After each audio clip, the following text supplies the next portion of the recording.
ഇന്നിപ്പോൾ കോടതിയിൽ നിന്നും വിധി ശിക്ഷാവിധിയല്ല, ശിക്ഷാവിധിക്ക് മുൻപുള്ള നടപടിക്രമം കോടതി പൂർത്തിയാക്കി. അവിടെ ചുമത്തപ്പെട്ട വകുപ്പുകളെല്ലാം ശരിയാണെന്ന് കോടതിക്ക് ബോധ്യപ്പെട്ടു. അങ്ങനെ കോടതി കുറ്റക്കാരെന്ന് ചെന്താമരയെ വിധിച്ചിരിക്കുകയാണ്. ഇന്നത്തെ വിധി കേട്ടുകഴിഞ്ഞപ്പോൾ രണ്ടുപേർക്കും എന്താണ് തോന്നുന്നത്?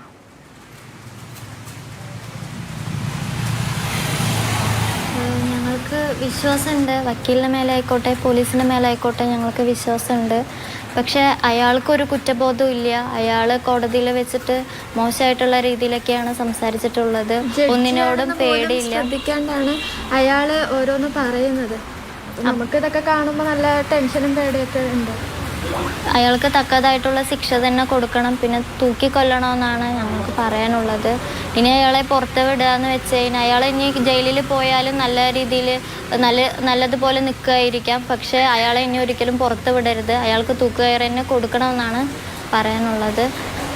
ചെറിയ പേടിയും ടെൻഷനൊക്കെ ഉണ്ട്. അങ്ങനെയൊക്കെ സംസാരിച്ചു. അച്ഛമ്മ ആരുമില്ല, ഞങ്ങൾ അനാഥരായിരിക്കുകയാണ്. ഞങ്ങൾക്ക് അയാൾക്ക് തക്കതായിട്ടുള്ള ശിക്ഷ തന്നെ കൊടുക്കണമെന്നാണ് പറയുന്നത്. അച്ഛനെയൊക്കെ വേദനിച്ച പോലെ അയാളും വേദനിക്കണം നല്ല പോലെ ആഗ്രഹമുണ്ട്. അയാൾ ഇനി ജയിലിൽ പോയിട്ട് ഒന്നും അറിയാണ്ട് സുഖമായിരിക്കുകയല്ലേ. ജയിലിൽ 4 നേരം ഭക്ഷണം കൊടുത്തിട്ടായാലും ഇരിക്കാൻ പാടില്ല. അയാൾ എത്രയും പെട്ടെന്ന് എന്നെ തൂക്കിക്കൊല്ലണം. പുറത്ത് വിട്ട് കഴിഞ്ഞാൽ ഞങ്ങൾക്ക് കൂടെ ഭയമുണ്ട്, ഞങ്ങളെ എന്തെങ്കിലും ചെയ്യുമെന്ന് പറഞ്ഞിട്ട്. രണ്ടുപേരും ഇപ്പോൾ എവിടെയാണ് താമസം? ആർക്കൊപ്പമാണ്?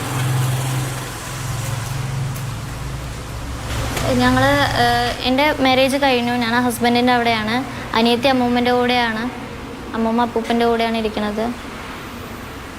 ഈ നാട്ടിലോട്ട് പിന്നെ പോയിരുന്നോ? ഇല്ല, അവിടെ പോവാനും നമുക്ക് മനസ്സൊന്നും തോന്നണില്ല. ഓർമ്മകൾ വരുമായിരുന്നു, പിന്നെ സങ്കടം നമുക്ക് ഉണ്ട്. അവിടേക്ക് പേര് കേൾക്കുമ്പോൾ തന്നെ അതന്നെ ഓർമ്മ വന്നുകൊണ്ടിരിക്കുകയാണ്. വിഷമമാണ് അതൊക്കെ ആലോചിക്കുമ്പോഴായിക്കോട്ടെ, അവിടെ പോകുമ്പോഴായിക്കോട്ടെ. ഇതുവരെ പോയിട്ടില്ല ഞങ്ങൾ അങ്ങോട്ട്. ഇപ്പോഴും അവിടെ പോകുമ്പോഴും നമുക്ക് പേടിയാണ്. നമ്മളിപ്പോൾ പുഷ്പ ചേച്ചി ആണെങ്കിലും അവിടെ നിന്ന് ഇപ്പോൾ എല്ലാവരും പോയിട്ട് ഇപ്പോൾ അവിടെ ഫുള്ളും കാട് പോലെയാണെന്ന് കേട്ടിട്ടുണ്ട്. പിന്നെ അങ്ങോട്ട് ഇനി പോകും. പുഷ്പ എന്ന് പറയുന്ന വ്യക്തി ഇപ്പോൾ ആ നാടേ വിട്ടുപോയില്ലേ? മറ്റ് തമിഴ്നാട്ടിലോ മറ്റോ ആണല്ലേ? തമിഴ്നാട് ആ ഒരാളിനെ പേടിച്ചിട്ട് ഇപ്പോൾ അവിടെയുള്ളവരെല്ലാവരും മാറിക്കൊണ്ടിരിക്കും. ചിലപ്പോൾ പോലീസിന്റെ കൈവശമാണ്, ജയിലിലാണ്. അപ്പോൾ അങ്ങനെ ഒരു പേടിക്കേണ്ട ഒരു അവസ്ഥയുണ്ടോ? ഇനി ഇയാള് പുറത്തിറങ്ങിയാലേ പേടിക്കേണ്ട ഒരു അവസ്ഥയുണ്ട്. നമുക്കറിയില്ല, കുറച്ച് കഴിയുമ്പോൾ ഇതെല്ലാം എല്ലാവരും മറന്നു പോകും. ഇനി ഇയാൾ ഇറങ്ങുക എന്ന് വെച്ച് കഴിഞ്ഞാൽ നമുക്ക് അത് പേടിയാണ്. അവർക്ക് പരോള് കിട്ടിയാൽ അവരിറങ്ങിയാലും നമ്മുടെ എല്ലാവരുടെ ജീവൻ അപകടത്തിലല്ലേ. ഇനി അയാൾ ഇങ്ങനെ ചെയ്യുന്നാണല്ലോ പറയുന്നത്. കോടതിയിൽ നിന്ന് വന്ന വാർത്തയെ കേട്ടായിരുന്നോ? ജഡ്ജിയെ പോലും വെല്ലുവിളിക്കുകയാണ്.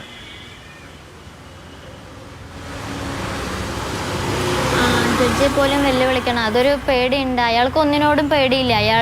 അയാളെ തന്നെ പറയണ്ട എന്നെ തൂക്കിക്കൊന്നോളൂ അടക്കം പറയണ്ട. അങ്ങനെയുള്ള ആളെ എന്തിനാ വെച്ചിരുത്തണത്? തൂക്കിക്കൊല്ല തന്നെ വേണ്ടേ? നമ്മുടെ നിയമ സംവിധാനത്തിൽ പല കാര്യങ്ങളും പരിശോധിക്കും. അപ്പോൾ ഇദ്ദേഹത്തിൻ്റെ മാനസിക നില സാധാരണ നമുക്കറിയാമല്ലോ. നമ്മുടെ നാട്ടിൽ പത്രം വായിക്കുകയും ഓരോ സംഭവങ്ങൾ കാണുകയും കേൾക്കുകയും ചെയ്യുമ്പോൾ അതിലെ പ്രതികൾക്ക് ഏതെങ്കിലും ഒരു നിമിഷം എന്തെങ്കിലും ഒരു മനസ്സിലൊരു കുറ്റബോധമോ അല്ലെ പശ്ചാത്തലമോ ഒക്കെ ഉണ്ടാകാറുള്ളത് നമ്മൾ കണ്ടിട്ടുണ്ട്. അതൊക്കെ കോടതിയിൽ പരിഗണനയ്ക്ക് വരികയൊക്കെ ചെയ്തിട്ടുണ്ട്. പക്ഷേ ഇത് ഒരു തെല്ല് പോലും, ഒരു കടുകുമണി പോലും മനസ്സലിവില്ല, പശ്ചാത്താപമേ ഇല്ല. അപ്പോൾ ഇതൊക്കെ ഈ വ്യക്തിയെ നമ്മൾ കാണാനും കഴിയുള്ളൂ അല്ലേ?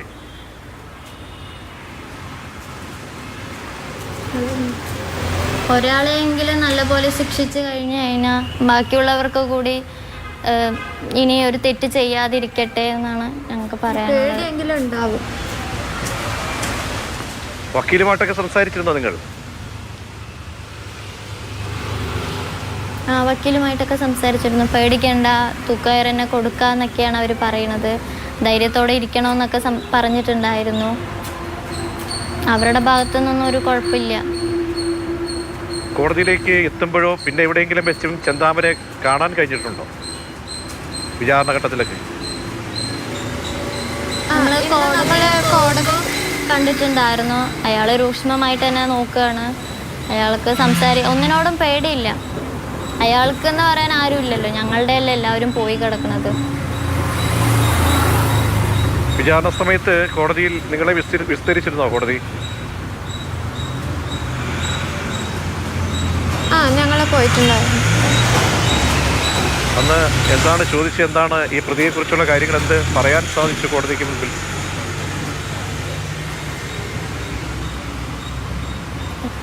എന്താണ് അന്ന് കോടതിയിലെത്തുമ്പോൾ എന്താണ് ചോദിച്ചതെന്നേ? നിങ്ങളോട് എന്താണ് ചോദിച്ചത്? എന്താണ് മൊഴി നൽകിയത്?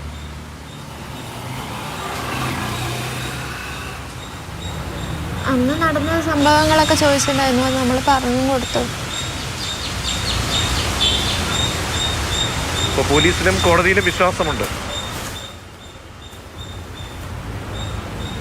ആ, കോടതിയിൽ നല്ലപോലെ വിശ്വാസമുണ്ട്. അയാൾക്ക് നല്ല ശിക്ഷ തന്നെ കൊടുക്കുമെന്ന് വിചാരിക്കുന്നു. ഇനി പരോള് കൊടുക്കണ്ട എന്നാണ് നമ്മൾ പറയുന്നത്. ഇനി ഇറങ്ങിയാലും ആരുടെങ്കിലും ജീവൻ പോകുമല്ലോ. തൂക്കുകയർ തന്നെ കൊടുക്കണമെന്നാണ് ഞങ്ങൾക്ക് പറയുന്നത്. അതായത് സാധാരണ ഒരു തൂക്കുകയർ വധശിക്ഷയ്ക്ക് വിധിക്കുമ്പോൾ നോക്കാറുള്ളത് ആ വ്യക്തി സമൂഹത്തിനൊരു ആപത്തായി മാറുമോ, ഇറങ്ങിക്കഴിഞ്ഞാൽ സമൂഹത്തിന് ഭീഷണിയാകുമോ, അങ്ങനെ പല പല കാര്യങ്ങൾ പരിഗണിക്കാറുണ്ട്. അപ്പോൾ എല്ലാം നോക്കുമ്പോൾ ഇതിനൊന്നും അർഹനല്ല, യോഗ്യനല്ല, അങ്ങനെ ഒരു ഇളവും കൊടുക്കേണ്ട ആളല്ല ഈ ചെന്താമര, അല്ലേ? അതെ, അതിപ്പോ ഇന്ന് തന്നെ ജഡ്ജിന്റെ മുമ്പിലാണല്ലോ അയാൾ ഇങ്ങനെയെല്ലാം സംസാരിച്ചത്. അപ്പൊ ജഡ്ജിക്ക് തന്നെ തോന്നിയിട്ടുണ്ടാകും. ഈ പുഷ്പ മറ്റു നാട്ടിലുള്ള മറ്റാരെങ്കിലും ഒക്കെ നിങ്ങൾക്ക് ബന്ധപ്പെടാറുണ്ടോ? നിങ്ങളൊക്കെ കാണാറുണ്ടോ? ആ, പുഷ്പ ചേച്ചിയായിട്ട് നമ്മളെ കോണ്ടാക്ട് ഒക്കെ ഉണ്ട് എല്ലാവരും. അവരൊക്കെ വിളിക്കുമ്പോൾ അവർക്ക് പേടിയല്ലേ? അതെ അതെ, ഇനി എങ്ങാനും ജയിലിൽ ചാടി വരുമെന്നുള്ള പേടിയെല്ലാം ഉണ്ട്. ഈ മുത്തശ്ശിയുടെ അന്നത്തെ സംഭവത്തിൽ മുത്തശ്ശിയുടെ എത്രത്തോളം പക ഇപ്പോഴും എന്താണ്? ഇപ്പോഴും അദ്ദേഹം കോടതിയിൽ വന്ന് പറയുന്ന ഒരു കാര്യമുണ്ട്, നിങ്ങളൊക്കെ ശ്രദ്ധിച്ചാണെന്ന് തോന്നുന്നു. അതായത് എൻ്റെ ജീവിതമില്ലാതാക്കിയത് ഈ അയൽവക്കക്കാരാണ്. അപ്പോൾ അങ്ങനെ മനസ്സിൽ ഉറപ്പിച്ച് ഇങ്ങനെ വീണ്ടും വീണ്ടും പറയുമ്പോൾ എന്തായിരിക്കും അദ്ദേഹം ചിന്തിച്ചിരിക്കുക? അദ്ദേഹത്തിൻ്റെ കുടുംബ ബന്ധം തകർത്തതൊക്കെ അവിടെയുള്ള പരിസരവാസികളാണ്. അങ്ങനെ ഒരു വല്ലാത്തൊരു മാനസികാവസ്ഥയിൽ എന്തുകൊണ്ട് ഇങ്ങനെ പോയിരിക്കാം? നിങ്ങൾക്ക് എന്താണ് തോന്നുന്നത്? ഞങ്ങളെ അമ്മനെ ഇങ്ങനെ ചെയ്തപ്പോഴാണ് ഞങ്ങളെ അറിയുന്നത് അയാൾക്ക് ഞങ്ങളുടെ മേലെ പക എന്തോ ഉള്ള പോലെയാണ് ഞങ്ങൾ അപ്പോഴാണ് അറിയണത്. അതുവരെ ഞങ്ങൾക്കൊന്നുമേ അറിഞ്ഞിട്ടുണ്ടായിരുന്നില്ല. എങ്ങനെ എന്തെങ്കിലും ഒരു കുഞ്ഞ് സൂചന കിട്ടിയാൽ കൂടി നമ്മൾക്ക് എന്തെങ്കിലും ചെയ്യായിരുന്നു. ഇതൊന്നുമേ ഉണ്ടായിരുന്നില്ല. എല്ലാം പ്ലാനായിട്ടാണ് അയാൾ നിരീക്ഷിച്ചിട്ടാണ് ഓരോ കാര്യങ്ങൾ ചെയ്യുന്നത്. അമ്മ പോയെന്ന് വിചാരിച്ചിരുന്നപ്പോൾ അച്ഛനും അച്ഛമ്മയും ഇല്ലാതായി. അപ്പം ഇയാളെ എങ്ങനെയെങ്കിലും തൂക്കി കൊല്ലണമെന്നാണ് പറയുന്നത്. ഈ ചെന്താമര അന്ധവിശ്വാസിയായിരുന്നോ? ആ, ഏതോ സ്വാമിജീൻ്റെ അടുത്ത് പോയിട്ട് എന്തോ നീളമുള്ള മുടിയുള്ള കുട്ടിയാണ് നിങ്ങൾ എങ്ങനെ ചെയ്യാൻ കാരണമെന്നോ അങ്ങനെ എന്തൊക്കെ പറഞ്ഞിട്ട് പറയുന്നുണ്ടായിരുന്നു. ഒരു സൂചന പോലും ഇല്ല. അന്ന് ആക്രമിക്കപ്പെടുമ്പോൾ അച്ഛന് നേരെ ആക്രമണം ഉണ്ടാകുമ്പോഴൊന്നും ഒരു സൂചനയോ അതിന് മുൻപ് എന്തെങ്കിലും ഒരു വെല്ലുവിളി ഒന്നും നടത്തില്ല. എല്ലാം പ്ലാൻ ചെയ്ത് കരുതിക്കുട്ടി നീങ്ങുകയായിരുന്നു. ആയുധമടക്കം ശേഖരിച്ച് എല്ലാം കൃത്യതയോടുകൂടി ചെയ്തു പോവുകയായിരുന്നു. അല്ലെങ്കിൽ നമുക്കൊരു വാണിംഗ് എന്തെങ്കിലും തന്നിരുന്നാൽ കൂടി നമ്മൾ എന്താ പ്രശ്നം എന്നറിയാൻ എന്തെങ്കിലും ചെയ്യുമായിരുന്നു. ഇതിപ്പോൾ ഒന്നും അറിയാണ്ടാണ് നമ്മളിരിക്കുന്നത്. അവരുടെ കുടുംബം നശിക്കാൻ അയാൾ തന്നെയാണ് കാരണം. ഇങ്ങനെ ഓരോ അന്ധവിശ്വാസവും സംശയമൊക്കെ കൊണ്ട് നടക്കുന്നത് അവർ തന്നെയാണ്. പോലീസുമായിട്ട് അവസാനമായി സംസാരിച്ചപ്പോൾ ഇന്ന് കോടതിയിലെത്തുമ്പോൾ പോലീസും പ്രോസിക്യൂട്ടർമാരൊക്കെ സംസാരിച്ചോ? നിങ്ങളോട് എന്താണ് പറഞ്ഞത്? എന്താ ഈ അവർ പ്രതീക്ഷിക്കുന്ന ഒരു ശിക്ഷാവിധി എന്തെന്നാണ് പറഞ്ഞത്? അവർ മാക്സിമം തൂക്കിക്കൊല്ലാനുള്ള ഇതൊക്കെ നമ്മൾ റെഡിയാക്കിയിട്ടുണ്ട്. മാക്സിമം ശിക്ഷ തന്നെ അയാൾക്ക് കൊടുക്കാം എന്നൊക്കെയാണ് പറയുന്നത്. ഇനി പുറത്തിറക്കാത്ത രീതിയിലുള്ള ശിക്ഷകൾ അയാൾക്ക് കൊടുക്കാൻ തന്നെയാണ് അവർ നമ്മളെ പറഞ്ഞു തന്നിട്ടുള്ളത്. ഒരു പക്ഷേ ശിക്ഷ ഏതെങ്കിലും തരത്തിൽ നമുക്കെല്ലാം നമ്മൾ പ്രതീക്ഷിക്കണമല്ലോ.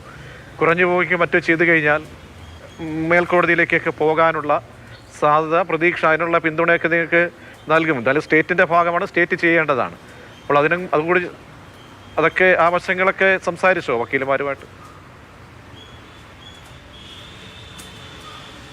ഇല്ല, നമ്മളിപ്പോൾ നാളത്തെ വിധി മറ്റന്നാളത്തെ വിധി എന്താ നോക്കിയിട്ട് എന്താ വെച്ചാൽ ചെയ്യാനുണ്ട്.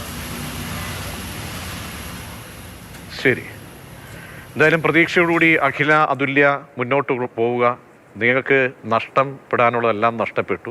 അങ്ങനെ നഷ്ടത്തിന് കാരണക്കാരനായ വ്യക്തി സമൂഹത്തിൻ്റെ വലിയ ആപത്താണ്. അപ്പോൾ രണ്ടുപേരും കരുത്തോടുകൂടി, മനക്കരുത്തോടെ, ഉൾക്കരുത്തോടു കൂടി മുന്നോട്ട് പോകണം. നല്ല വിധി നമുക്ക് ഏവർക്കും കേരളം ആഗ്രഹിക്കുന്ന പോലെ, നിങ്ങൾ മനസ്സുകൊണ്ട് ആഗ്രഹിക്കുന്ന പോലെ വലിയൊരു വിധി, തിളക്കമാർന്ന ഒരു വിധി, മാതൃകാപരമായിട്ടുള്ള ശിക്ഷ ഈ പ്രതിക്ക് ഉണ്ടാകും. അതിന് കോടതിയിൽ നിന്നൊരു ഉത്തരവ് വരും. അത് മറ്റന്നാൾ ഉണ്ടാകുമെന്ന് നമുക്ക് പ്രതീക്ഷിക്കാം.